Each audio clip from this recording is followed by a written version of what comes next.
Welcome back to Becoming Rise, the podcast where we tackle the big challenges facing our generation.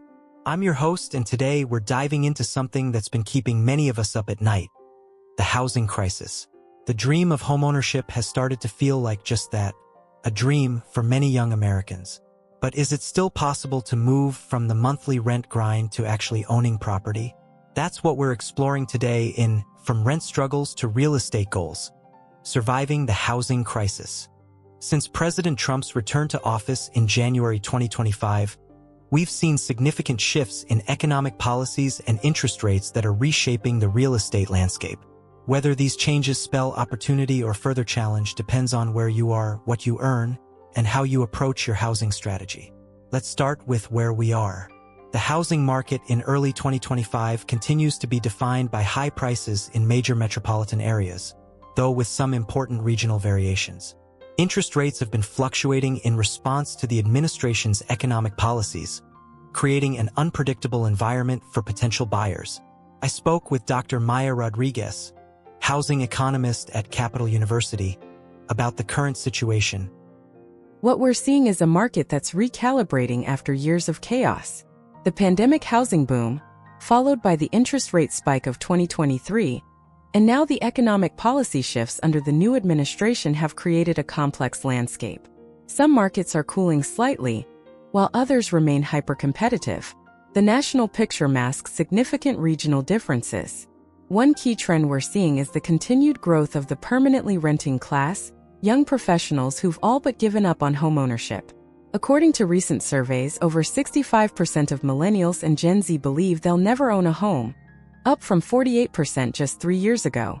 But this pessimism might be premature. Today, we'll look at strategies that can help you navigate this challenging market and potentially find your path to homeownership or alternative forms of housing security. The current administration's approach to economic policy has direct implications for anyone thinking about buying a home. Let's break down the key factors. First, interest rates. After peaking in 2023, rates have been on a gradually descending path, though still higher than the ultra-low rates we saw during the pandemic. The Federal Reserve has signaled a commitment to controlling inflation while supporting economic growth, a balancing act that's keeping rates in a state of flux. Second, housing supply policies. The administration has emphasized deregulation of zoning and construction regulations, which could, in theory, increase housing supply in the long term. However, the immediate effects have been uneven across different regions. Third, tax policies. Recent changes to mortgage interest deductions and capital gains exemptions have shifted the financial calculus of homeownership. For some buyers, especially in higher-priced markets, these changes have reduced some of the tax advantages of owning versus renting. Carlos Mendez, a financial advisor with a focus on first-time homebuyers, offers this perspective. The key for young buyers is to understand how these policies affect your specific situation. National trends matter less than your local market conditions, your income stability, and your long-term housing goals. What works in Phoenix might not work in Boston, and what makes sense for a tech worker might not apply to a teacher. So where should young adults begin if homeownership is still on their vision board? Let's explore some starting points. 1. Strategic saving ***. The traditional approach of aggressive saving for a down payment remains relevant, but with a twist. Rather than aiming for the conventional 20% down payment, many successful first-time buyers are using low down payment loan programs, sometimes putting down as little as 3 to 5%. Sarah Chun, who recently purchased her first condo in Atlanta, shares her approach.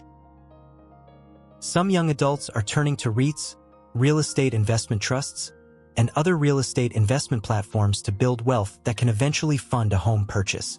These allow you to invest in real estate without actually buying property, potentially growing your savings faster than a traditional savings account. Jordan Taylor, a wealth advisor who specializes in millennial clients, explains. Think of it as riding the real estate wave while you save. If you can't afford to buy in your target market yet, investing in real estate elsewhere through REITs or crowdfunding platforms lets you benefit from property appreciation. Then when you're ready to buy, your investments have hopefully grown alongside the market. Co-living arrangements, where groups of friends or like-minded individuals pool resources to rent larger, more amenity-rich properties, have evolved from a stopgap measure to a lifestyle choice for many. Some co-living groups have transitioned to co-buying, purchasing properties together with formal legal agreements defining ownership shares and responsibilities. Aisha Wilkins co-purchased a duplex in Chicago with two friends in late 2024.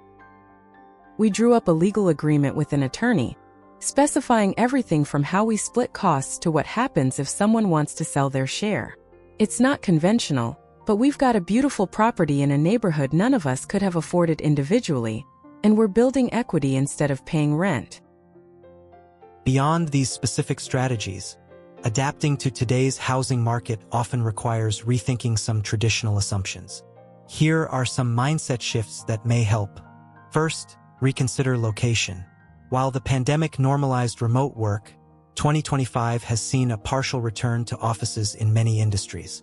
However, the hub and spoke model, where companies maintain a downtown headquarters but also operate satellite offices in more affordable areas, has created new opportunities for homebuyers willing to look beyond the most expensive urban centers.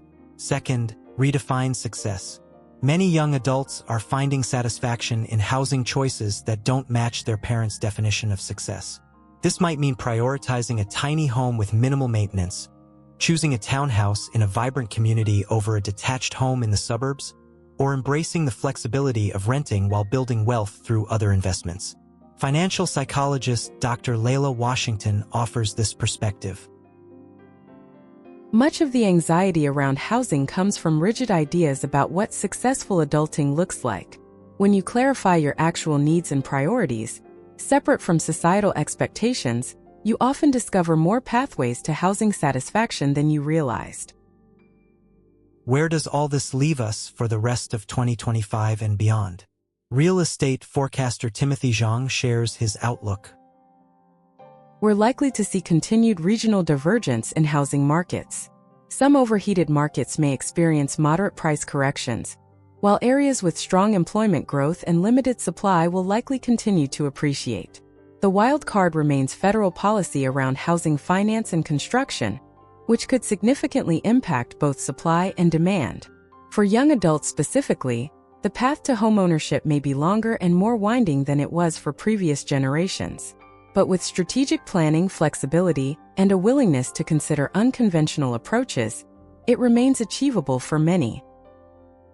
As we wrap up today's episode, I want to emphasize that there's no one-size-fits-all solution to the housing challenge. Whether you're saving for a down payment, exploring investment alternatives, or considering collaborative housing options, the key is making informed decisions based on your specific circumstances, goals, and local market conditions. And remember, while homeownership remains an important wealth-building tool and source of stability for many Americans, it's not the only path to financial security or personal fulfillment. The most important home is the one that meets your needs without compromising your broader life goals.